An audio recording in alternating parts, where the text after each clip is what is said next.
Bonjour à toutes, chères filles de Sarah, et bienvenue sous la tente de Sarai. Ici, c'est ton espace de transformation, d'édification et d'encouragement pour retrouver ton identité en Yeshua. Comme le dit 2 Corinthiens 3,18, dans la présence de Dieu, nous sommes transformés de gloire en gloire. Dans ce podcast, on parle du cœur de la femme, de son caractère et de tout ce qui peut la ramener à qui elle est vraiment en Christ. Waouh! C'est pourquoi ma sœur, installe-toi bien, ouvre ton cœur et surtout, bonne écoute. Parlons de la femme discrète. La discrétion est l'un des caractères du Seigneur les plus remarquables. Il est écrit dans Ésaïe 45, verset 15, « Mais tu es un Dieu qui te cache, Dieu d'Israël, Sauveur. » Pensons-nous que le Créateur, Adonai, veuille se cacher parce qu'il aurait honte de sa créature, ou bien juste par plaisir? Loin de là. En fait, il le fait parce que c'est sa nature. Dans Zacharie 9, il est dit « Sois transportée d'allégresse, fille de Sion, pousse des cris de joie, fille de Jérusalem. Voici ton roi vient à toi. Il est juste et victorieux. Il est humble et monté sur un âne, le petit d'une ânesse. » Et oui, la Bible nous dit que notre Père est humble. Il est certes glorieux, puissant, éblouissant, remarquable, admirable, mais en même temps, il est humble. Et vous savez, un aspect de l'humilité, c'est vraiment la discrétion. Et si nous désirons être des femmes selon le Seigneur, nous devons être à l'image de notre modèle, Yeshua. Et bien que aujourd'hui, cette discrétion soit un petit peu mal comprise par nous les femmes, nous allons tenter de voir ensemble, avec les Écritures, ce que c'est véritablement la discrétion. Alors, parlons de la femme dite discrète. On a pu voir que la Bible en parlait, mais que la femme, en fait, dite discrète, n'est pas une femme qui est effacée, qui est muette. On va le voir au fur et à mesure. Parce que, en fait, en hébreu, le mot discret, en fait, sa définition en hébreu se dit en français pudique. Donc, c'est le fait d'être pudique, d'avoir de la retenue. C'est quelqu'un qui a de la mesure, qui a une maîtrise d'elle-même. Vous voyez ? Et donc, on va essayer de définir deux aspects dans lesquels, en fait, la discrétion doit être manifeste. Ou encore, comment une femme peut-elle être discrète? Déjà, une femme doit être discrète sans être invisible. En fait, ce qu'il faut comprendre, c'est que la discrétion, c'est pas être invisible, en fait. Dans Proverbe 11:16, il est dit « Une femme qui a de la grâce obtient la gloire ». En fait, le mot grâce ici renvoie exactement à la discrétion, à avoir de la retenue.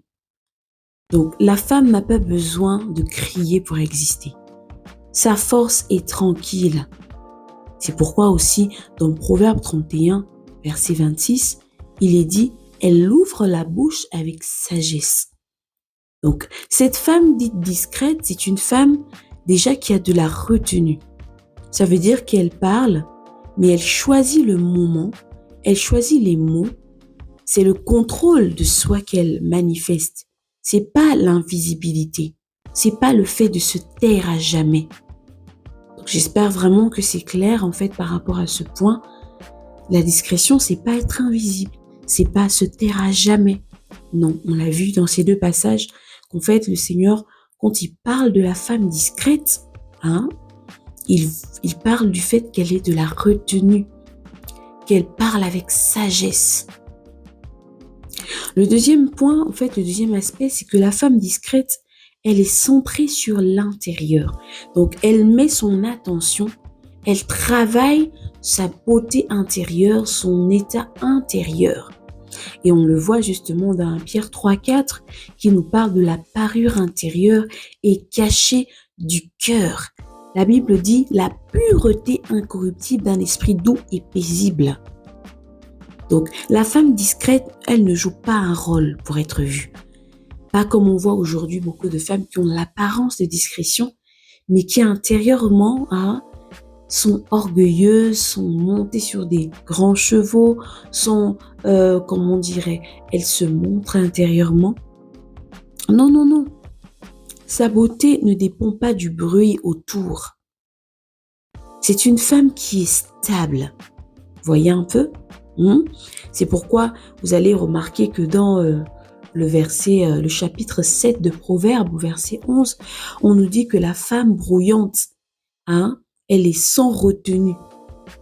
Elle est sans retenue. Et on va dire qu'elle a les pieds ici et là.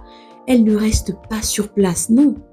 Avoir de la discrétion, c'est vraiment travailler cette parure intérieure.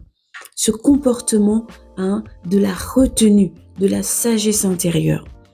Donc, la discrétion va te protéger. La discrétion va te permettre de garder ton énergie, pour des choses qui sont essentielles. Par exemple, va te permettre de garder ton énergie pour les choses du Seigneur, va te permettre de garder ton énergie pour les choses de ton foyer, ou encore pour ton travail, ou ce que tu fais pour le Seigneur. C'est vraiment ça, en fait, les deux aspects importants dans lesquels, en fait, la discrétion d'une femme peut être plus ou moins manifeste, ou encore où on doit retrouver le plus la discrétion, comment la discrétion de la femme doit se manifester. Maintenant, ce qu'il faut rajouter, c'est que nous parlons de la femme discrète, mais nous allons remarquer aussi que lorsqu'on parle de cette discrétion-là, cela ne veut pas dire qu'en fait, comme je disais, elle est invisible, elle est silencieuse, elle ne fait plus rien. Non. Dans Proverbe 31, on voit une femme qui n'est pas invisible en fait. C'est une femme qui est bien active, 24 heures, H24, elle est active. On nous dit qu'elle négocie des champs, donc si elle négocie, ça veut dire qu'elle discute avec des hommes d'affaires, parce que bon, il faut dire qu'à cette époque-là, oui, les hommes sont mis en avant. Donc c'est une femme qui va discuter, elle va discuter du prix, elle va discuter justement des clauses d'un contrat, etc. C'est une femme qui parle en fait. On voit qu'elle parle aux marchands, on voit qu'elle donne des ordres à ses servantes. C'est une femme qui parle. On voit qu'elle ouvre la bouche et qu'elle parle, elle annonce la parole en fait. C'est une femme qui, en fait, elle est discrète dans ses motivations. On ne peut pas savoir quelles sont ses motivations. Parce que, en fait, on voit juste qu'elle agit d'une certaine manière. Et vous allez remarquer que souvent, quand tu es une femme qui agit comme ça, tout le monde va dire que tu n'es pas discrète, tu es une femme qui te met de l'avant, alors que c'est pas vrai. Être discrète ne veut pas dire que tu dois être invisible, en fait. Non, que tu ne dois plus rien faire. On voit justement que la femme de Proverbe 31, c'est une femme qui a la grâce, parce que justement, dans le chapitre 30, on nous dit « La grâce est trompeuse, la beauté est vaine ». C'est la femme qui craint l'Éternel et celle qui est digne de louange. Et son mari va la louer, son mari lui dira que plusieurs femmes sont vertueuses, mais toi tu les surpasses.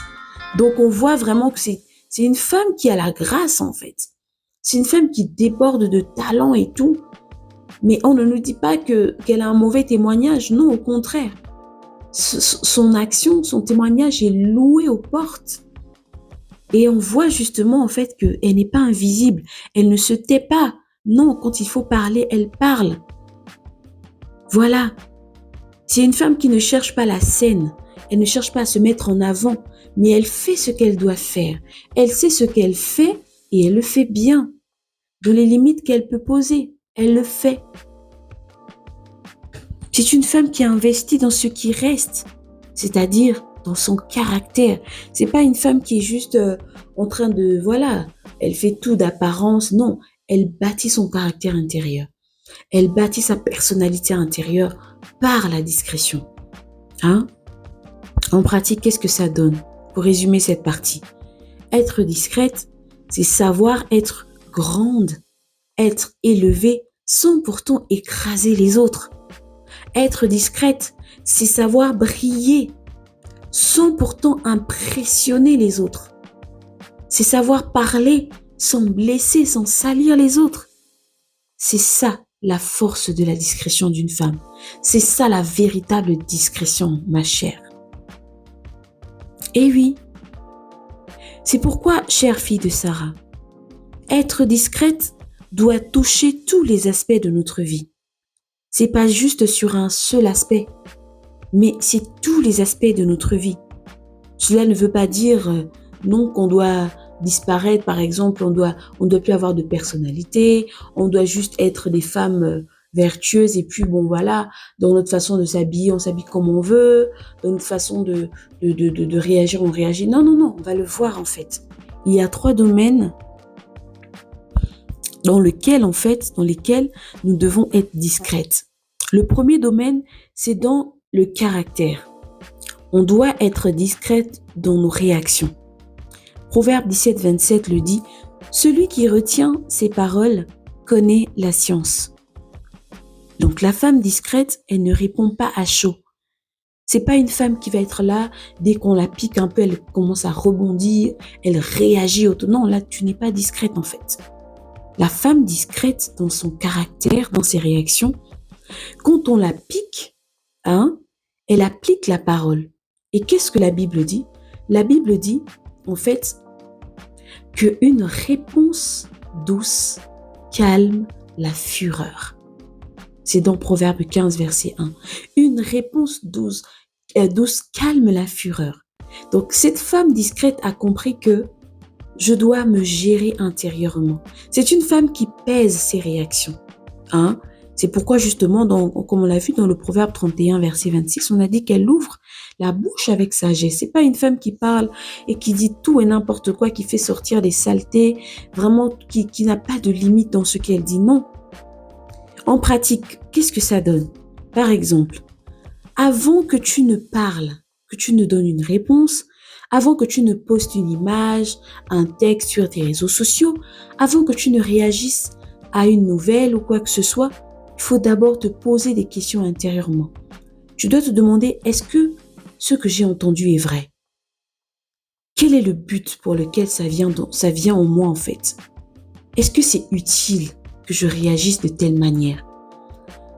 Est-ce que c'est le bon moment de réagir, de répondre, de poster cette image, de poster ce message? Le Seigneur est-il glorifié dans ma réaction, dans ma réponse? Alors, si ta réponse est non, s'il te plaît ma sœur, tais-toi simplement. Avale tout ce que tu voulais dire. Avale tout ce que tu voulais dire. C'est pourquoi même les inconvertis le disent. Avant d'ouvrir la bouche et de dire quelque chose, il faut tourner sa langue cette fois. C'est ça la force de la discrétion dans notre caractère. C'est de pouvoir justement avoir la maîtrise de soi. Et la maîtrise de soi, c'est un fruit de l'esprit. Deuxième domaine dans lequel on doit être discrète, c'est dans notre apparence. La Bible dit que Jésus n'avait rien pour attirer les regards. Mais aujourd'hui, on va voir des femmes chrétiennes, dites chrétiennes, des filles de Sarah, qui vont faire des choses vraiment de loin. On sait que oui, là, c'est toi qui es en train d'arriver. Non, la discrétion, c'est pas ça. On doit être à l'image de notre maître Yeshua. Et la Bible dit qu'il n'avait rien pour attirer les regards. Ça veut dire que, et là, je le comprends mieux parce que quand il était dans le jardin, même les soldats n'ont pas pu le reconnaître. Il a fallu que Judas vienne lui donner un baiser pour qu'on sache que c'est lui qui était le maître, le messie. Il était discret dans son apparence, mais ça ne voulait pas dire qu'il n'était pas le leader. Ça ne voulait pas dire que ses disciples ne l'admiraient pas. Ça ne voulait pas dire que ses disciples ne l'écoutaient pas comme un maître, non. Mais dans son apparence, il était discret. C'est pourquoi nous devons être discrètes en tant que filles de Sarah dans notre parure. Et dans 1 Timothée 2, 9, on le dit, que les femmes doivent s'habiller de façon décente, pudique. Donc on parle de la discrétion, modeste. Et comme on l'a vu dans 1 Pierre 3, justement, on parle de cette parure. On parle d'une part d'abord de la parure extérieure, mais on met l'accent sur celle qui est intérieure, celle qui est du cœur. Donc la Bible ne dit pas, je mets la nuance, la Bible ne dit pas que voilà, il faut devenir vilaine, il faut se négliger, voilà, il faut être mal arrangé, etc. Non, c'est pas ce que la Bible dit en fait. La Bible nous dit que notre valeur ne doit pas dépendre d'abord du dehors. Notre valeur ne doit pas être déterminée par ce qu'on met à l'extérieur d'abord. La discrétion, elle va se manifester non pas par ce qui va attirer l'attention sur nous à tout prix, non, mais à qui nous sommes. Notre apparence doit révéler qui nous sommes à l'intérieur. Donc, si nous sommes déjà des femmes bâties de l'intérieur, des femmes qui ont bâti la discrétion à l'intérieur, ça va se manifester dans notre manière de porter un tissage, une perruque, une coiffure, de mettre nos boucles d'oreilles, de faire notre make-up, de mettre notre vêtement, etc. Alors, en pratique, qu'est-ce que ça donne?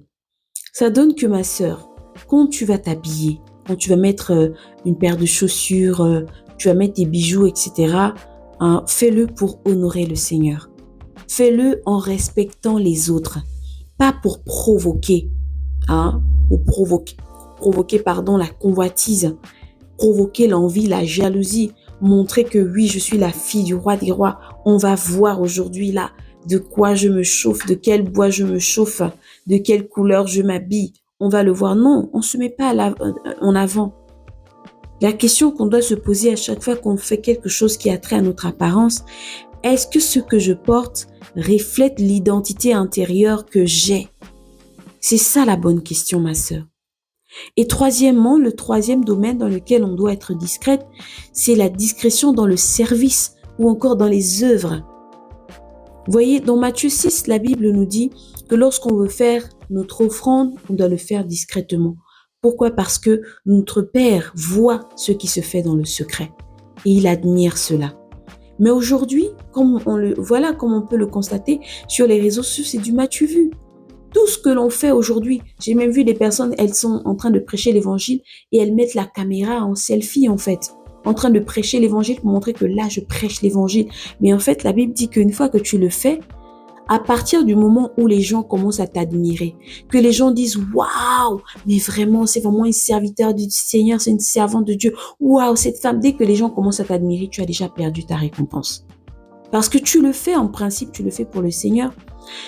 Et il y a beaucoup qui vont justifier en se disant « Non, mais en fait, on le fait, c'est pour encourager les gens. » Non, mais tu sais en vérité que c'est pas toujours pour encourager, c'est pour te donner une image, c'est pour te donner une notoriété, c'est parfois pour prouver que tu es vraiment appelé du Seigneur.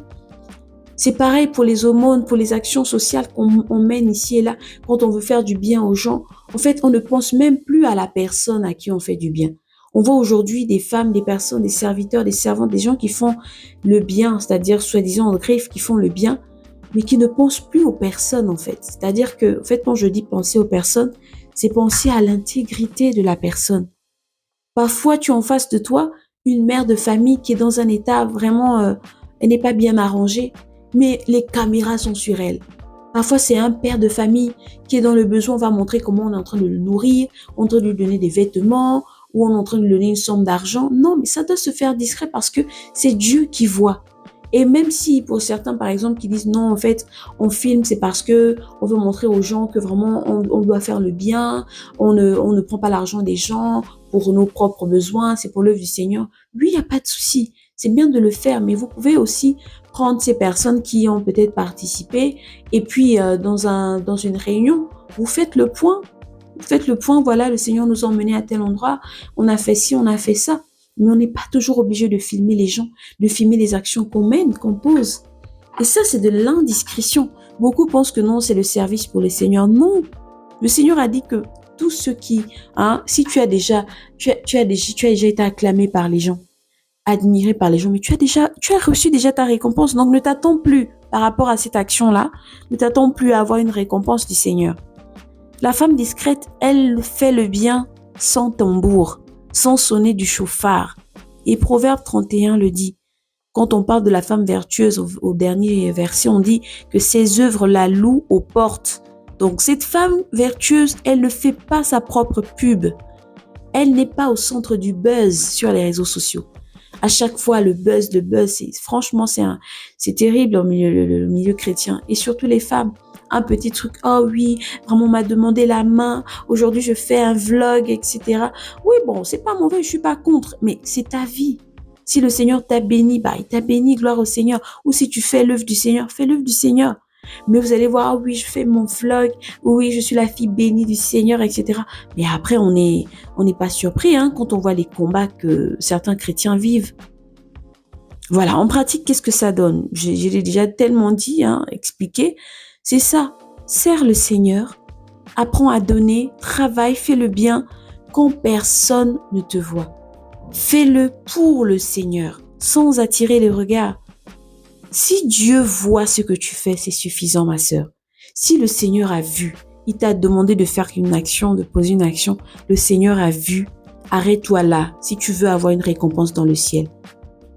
Ça va te protéger toi-même de toute forme d'épuisement, de comparaison, de combat inutile. Sois discrète, ma sœur.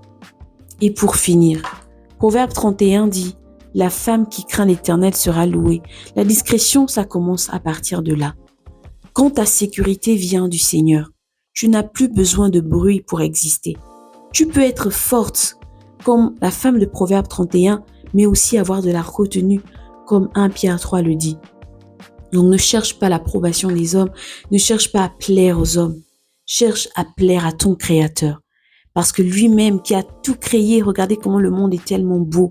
La Bible dit que lui-même il se cache, il est discret. Waouh! Que le Seigneur vous bénisse mes chères sœurs. Merci à toutes et je vous dis à très bientôt pour un nouveau podcast.